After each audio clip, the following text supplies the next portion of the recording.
Hey guys, Rachel Gravenhofer here with Cosmetics and Toiletries, coming to you with our latest This Week in C&T slash Consumer Pulse report. It's been a very busy week. We're all kind of recuperating from In-Cosmetics. You can probably hear I caught a cold. It's in my voice. It's coming out though, thankfully. But anyways, everyone's doing follow-up. There are tons more ingredients to report on.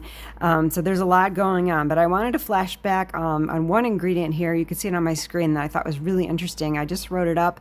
Working on getting an interview, but Colmar Korea has a UV Duo Plus hybrid composite that it enables the inclusion of both inorganic and organic sunscreens together in one formula. I'm probably not going to describe it quite right, but you encapsulate one in the other, and then that improves the agglomeration so it doesn't separate out. It improves the dispersion and the evenness of the actual sunscreen protection. So it's kind of filling that gap. So I thought that was interesting and worth bringing up. I hadn't talked about that one recently. Another one I wanted to talk about, this is really interesting. Lubrizol had several launches going on in cosmetics, but this electroglaze is kind of cool. It's focused on skin microbiota-based antioxidant defense, and it's supposed to stimulate electrogenic bacteria, which I guess innately generate bioelectricity to help improve antioxidant defense and minimize stress. So I thought that was a really interesting ingredient worth mentioning that I just kind of got around to writing up. For a quick look at some beauty trends, exploding topics, we talked about this I think 2 weeks ago. The PDM salmon, is it salmon? Salmon sperm is still at the top, but I thought it was interesting that biomimetic foundation came up. This is in the last 2 years. It's increased by 8,200%.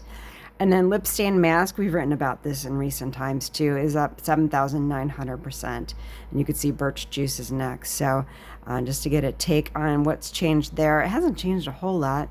Looking at the Google Trends report, this was sort of interesting. I did a global search within the past 30 days under the topic of beauty and fitness. So what came up was under this Elle Beauty Awards 2025 was breakout. So obviously people are curious about what's going on there. I found some reports on, they have, this was Elle Egypt. I don't know if it's that one in particular that everyone is curious about. But they actually also ran a report on previous ones over the years. So the Elle Beauty Awards are gaining some traction. And then, let's see.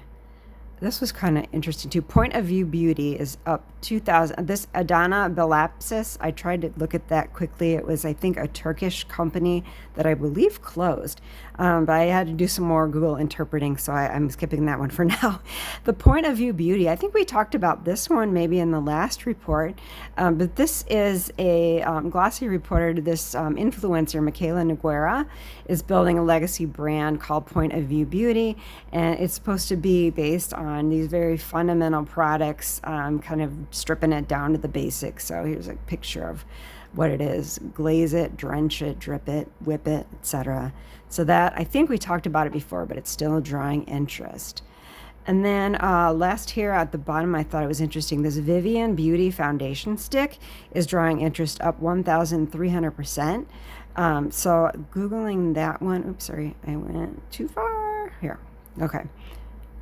So this was available at Walmart, but I thought it was just sort of an interesting, this is a stick for foundation with different, looks like goopy kind of textures. But I think, the sunscreen and the nourishing, putting those ingredients together is not surprising. But I just thought that was interesting that ingredient is trending. I don't know if there's any kind of, or not ingredient, sorry, product.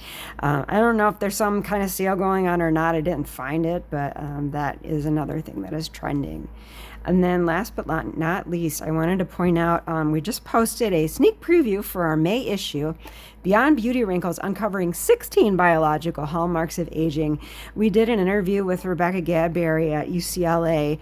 She's a skin science expert. She's been teaching in the industry for many years. Anyways, she talked about the basic hallmarks of aging, but how they've expanded and how she is recognizing a few more. And this is actually on our website. It will be coming out in the May issue, but we also talk about it in an online newsletter article from C&T's newsletter on LinkedIn called Cosmetic Science Insider. So if you haven't checked that out, feel free to subscribe, and you'll get a sneak preview. So that's it for now. Thank you for joining me. Sorry for this quick update, but I figured I'd get it in quick so you know what I'm up to. Hope to chat with you soon. Thanks.